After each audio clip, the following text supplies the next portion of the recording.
Okay, ready? Chronicles of Narnia.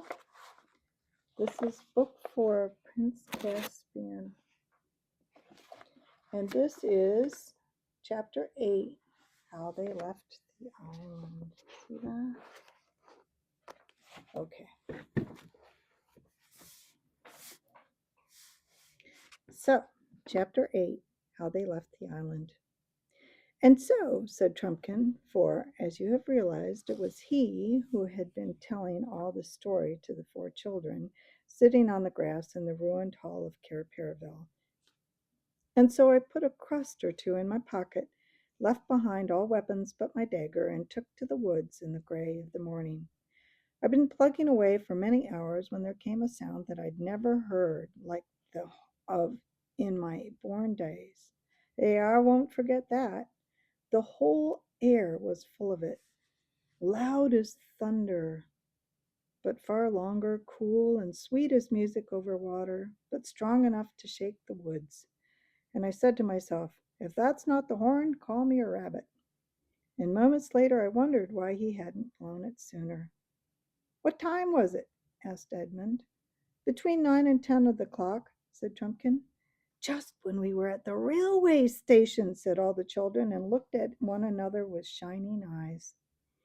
Please go on, said Lucy to the dwarf. Well, as I was saying, I wondered, but I went on as hard as I could pelt. I kept on all night.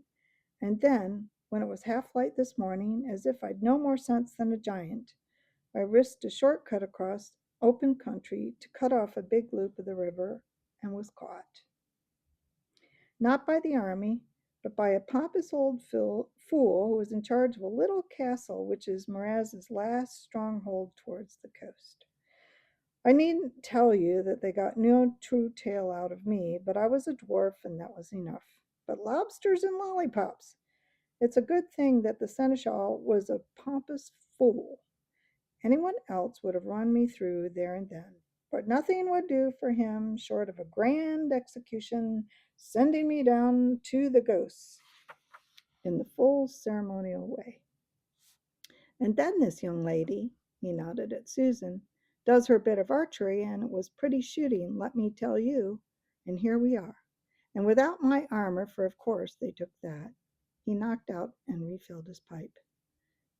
Great Scott, said Peter, so it was the horn, your own horn, Sue, that dragged us all off that seat on the platform yesterday morning. I can hardly believe it, yet it all fits in. I don't know why you shouldn't believe it, said Lucy, if you believe in magic at all. Aren't there lots of stories about magic forcing people out of one place, out of one world, into another? I mean, when a magician in the Arabian Nights calls up a djinn, it has to come. We had to come like that. Yes, said Peter, I suppose that's what makes it feel so queer, is that in the stories it's always someone in our world who does the calling. One doesn't really think about where the djinn's coming from. And now we know what it feels like for the djinn, said Edmund with a chuckle. Golly, it's a bit uncomfortable to know that as we can be whistled for like that. It's worse than what Father says about living at the mercy of the telephone. But we want to be here, don't we? Said Lucy, if Aslan wants us.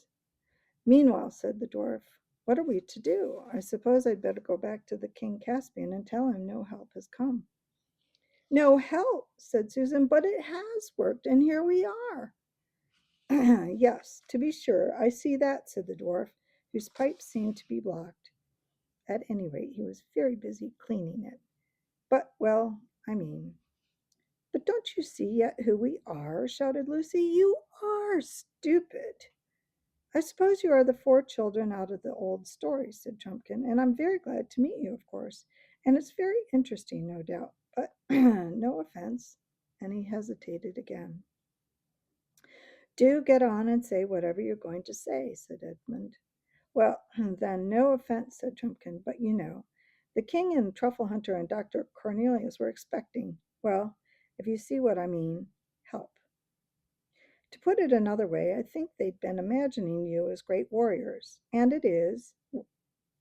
it is, we're awfully fond of children and all that, but just at this moment in the middle of a war, but I'm sure you understand. You mean you don't think we're no good, said Edmund, getting red in the face. Now, pray don't be offended, interrupted the dwarf. I assure you, my dear little friends. Little from you is really a bit too much, said Edmund, jumping up. I suppose you don't believe we won the Battle of Verona? Well, can you say what you like about me? Because I know. There's no good losing our tempers, said Peter. Let him let's fit him out with fresh armor and fit ourselves out from the treasure chamber and have a talk after that. I don't quite see the point, began Edmund, but Lucy whispered in his ear, hadn't we better go do what Peter says? He is the High King, you know, and I think he has an idea. So Edmund agreed, and by the aid of his torch, they all, including Trumpkin, went down the steps again into the dark coldness and dusty splendor of the treasure house. The dwarf's eyes glistened as he saw the wealth that lay on the shelves, though he had to stand on tiptoe to do so. And he muttered to himself, uh, it would never do to let Nickabrick see this. Never. They found easily enough a mail shirt for him, a sword, a helmet, a shield, a bow, and a quiver full of arrows, all of dwarfish size. The helmet was of copper, set with rubies, and there was gold on the hilt of the sword. Trumpkin had never seen, much less carried, so much wealth in his life. The children also put on mail shirts and helmets. A sword and shield were found for Edmund, and a bow for Lucy. Peter and Susan were, of course, already carrying their gifts. As they came back up the stairway, jingling in their mail, and already looking and feeling more like Narnians and less like school children, the two boys were behind, apparently making some plan. Lucy heard Edmund say, no, let me do it. It will be more of a sucks for him if I win and less of a letdown for us if I fail. All right, Ed, said Peter. When they came out into the daylight, Edmund turned to the dwarf very politely and said, I've got something to ask you. Kids like us don't often have the chance of meeting a great warrior like you. Would you have a little fencing match with me? It would be frightfully decent. But lad, said Trumpkin, these swords are sharp. I can't say that. These swords are sharp. I know, said Edmund, but I'll never get anywhere near you, and you'll be quite clever enough to disarm me without doing me any damage. It's a dangerous game, said Trumpkin, but since you made such a point of it, I'll try a pass or two. Both swords are out in a moment, and the three others jumped off the dais and stood watching. It was well worth it. It was not like the silly fighting you see with broadswords on the stage. It was not even like the rapier fighting which you sometimes see rather better done. This was real broadsword fighting. The great thing is to slash at your enemy's legs and feet, because they are the part that have no armor. And when he slashes at yours, you jump with both feet off the ground so that his blow goes under them. This gives the dwarf an advantage because Edmund, being much taller, had to be always stooping. I don't think Edmund would have had a chance if he had fought Trumpkin 24 hours earlier. But the air of Narnia had been working upon him ever since they arrived on the island, and all his old battles came back to him, and his arms and his fingers remembered their old skill. He was King Edmund once more. Round and round the two combatants circled, stroke after stroke they gave, and Susan, who never could learn to like this sort of thing, shouted out, oh, do be careful. And then, so quickly that no one, unless they knew as Peter did, could quite see what happened, Edmund flashed his sword round with a peculiar twist. The dwarf's sword flew out of his grip, and Trumpkin was wringing his empty hand as you do after a sting from a cricket bat. Not hurt, I suppose, my dear little friend, said Edmund, panting a little and returning his own sword to his sheath. I see the point, said Trumpkin dryly. You know a trick I never learned. That's quite true, put in Peter. The best swordsman in the world may be disarmed by a trick that's new to him. I think it's only fair to give Trumpkin a shot at something else. Will you have a shooting match with my sister? There are no tricks in archery, you know. Ah, you're jokers, you, said the dwarf. I begin to see, as if I didn't know how she can shoot after what happened this morning. All the same, I'll have a try. He spoke gruffly, but his eyes brightened, for he was a famous bowman among his own people. All 5 of them came out into the courtyard. "What's to be the target?" asked Peter. "I think the apple hanging over the wall and the branch there would do," said Susan. "That'll do nicely, lass," said Trumpkin. "You mean the yellow one near the middle of the arch?" "No, not that," said Susan. "The red one, up above, over the battlement." The dwarf's face fell. "Looks more like a cherry than an apple," he muttered, but he said nothing out loud. They tossed up for the first shot, greatly to the interest of Trumpkin, who had never seen a coin tossed before, and Susan lost. They were to shoot from the top of the steps that led from the hall into the courtyard. Everyone could see from the way the dwarf took his position and handled his bow that he knew what he was about. Twang went the string. It was an excellent shot. The tiny apple shook as the arrow passed, and a leaf came fluttering down. Then Susan went to the top of the steps and strung her bow.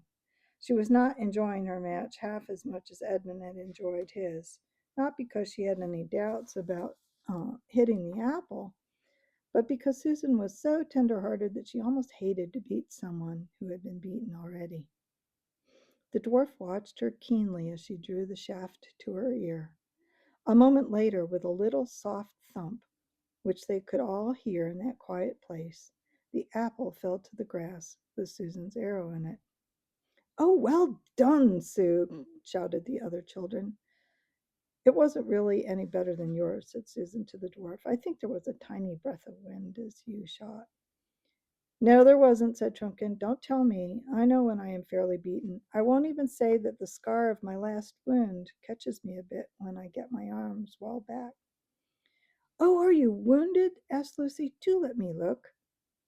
"It's not a sight for little girls," began Trumpkin, but then he suddenly checked himself. "There I go, talking like a fool again," he said. "I suppose you're as likely to be a great surgeon as your brother was to be a great swordsman, or your sister to be a great archer."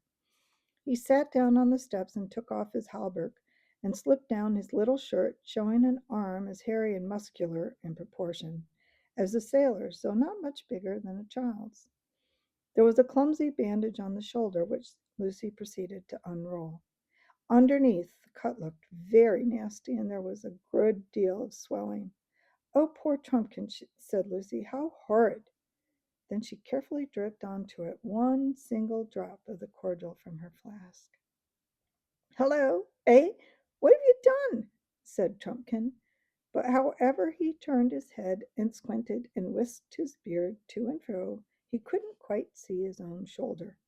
Then he felt it as well as he could, getting his arms and fingers into very difficult positions, as you do when you're trying to scratch a place that is just out of reach. Then he swung his arm and raised it and tried the muscles and finally jumped to his feet, crying, "Giants and junipers! It's cured! It's as good as new!" After that he burst into a great laugh and said, "Well, I've made as big a fool of myself as ever a dwarf did. No offense, I hope. My humble duty to your majesties all, humble duty, and thanks for my life, my cure, my breakfast, and my lesson." The children all said it was quite all right not to mention it. "And now," said Peter, "if you've really decided to believe in us—" "I have," said the dwarf. "It's quite clear what we have to do. We must join King Caspian at once." "The sooner the better," said Trumpkin. "My being such a fool has already wasted about an hour." "It's about 2 days' journey the way you came," said Peter. "For us, I mean. We can't walk all day and night like you dwarfs." Then he turned to the others. "What Trumpkin calls Aslan Howe is obviously the stone table itself. You remember it's about a half-day's march or little less from there down to the fords of Baruna. Baruna's bridge, we call it," said Trumpkin. "There was no bridge in our time," said Peter, "and then from Baruna down to here was another day and a bit. We used to get home about tea time on the second day, going easily. Going hard, we could do the whole thing in a day and a half, perhaps. But remember, it's all woods now," said Trumpkin, "and there are enemies to dodge." "Look here," said Edmund, "need we go by the same way that our dear little friend came?" "No more of that, your majesty, if you love me," said the dwarf. "Very well," said Edmund. May I say our DLF? Oh, Edmund, said Susie, don't keep on him at that. It's all right, lass. I mean, your majesty, said Trumpkin with a chuckle. A jibe won't raise a blister. And after that, they often called him the DLF till they had almost forgotten what it meant. As I was saying, continued Edmund, we needn't go that way. Why shouldn't we row a little south till we come to Glasswater Creek and row up it? That brings us behind the hill of the stone table, and we'll be safe while we're at sea. If we start at once, we can be at the head of Glasswater before dark. Get a few hours' sleep, and we'll be with Caspian pretty early tomorrow. What a thing it is to know the coast, said Trumpkin. None of us knows anything about Glasswater. What about food? Asked Susan. Oh, well, we'll have to do with apples, said Lucy. Do let's get on. We've done nothing yet, and we've been here nearly 2 days. And anyway, no one's going to have my hat for a fish basket again, said Edmund. They used one of the raincoats as a kind of bag and put a good many apples in it. Then they all had a good long drink at the well, for they would meet no more fresh water till they landed at the head of the creek, and went down to the boat. The children were sorry to leave Cair Paravel, which, even in ruins, had begun to feel like home again. The DLF had better steer, said Peter, and Ed and I will take an oar each. Half a moment, though. We'd better take off our mail. We're going to be pretty warm before we're done. The girls had better be in the bows and shout direction to the DLF because he doesn't know the way. You'd better get us a fair way out to sea till we've passed the island. And soon the green wooded coast of the island was falling away behind them, and its little bays and headlands were beginning to look flatter, and the boat was rising and falling in the gentle swell. The sea began to grow bigger around them, and in the distance bluer, but close round the boat it was green and bubbly. Everything smelled salty, and there was no noise except for the swishing of water and the clop clop of water against the sides, and the splash of the oars and the jolting noise of the rowlocks. The sun grew hot. It was delightful for Lucy and Susan in the bow, bending over the edge and trying to get their hands in the sea, which they could never quite reach. The bottom, mostly pure, pale sand, but with occasional patches of purple seaweed, could be seen beneath them. It's like old times, said Lucy. Do you remember our voyage to Terabithia and Galma and Seven Isles and the Lone Islands? Yes, said Susan, and our great ship, the Splendor Highland, with the swan's head at her prow and the carved swan's wing coming back almost to her waist, and the silken sails and the great stern lanterns, and the feasts on the poops and the musicians. Do you remember when we had the musicians up in the rigging playing flutes so it sounded like music out of the sky? Presently, Susan took over Edmund's oar, and he came forward to join Lucy. They had passed the island now and stood closer in to the shore, all wooded and deserted. They would have thought it very pretty if they had not remembered the time when it was open and breezy and full of merry friends. Phew, this is pretty grueling work, said Peter. Can I row for a bit? said Lucy. The oars are too big for you, said Peter shortly, not because he was cross, but because he had no strength to spare for talking. That's the end of chapter 8. Chapter 9, What Lucy Saw. Until then.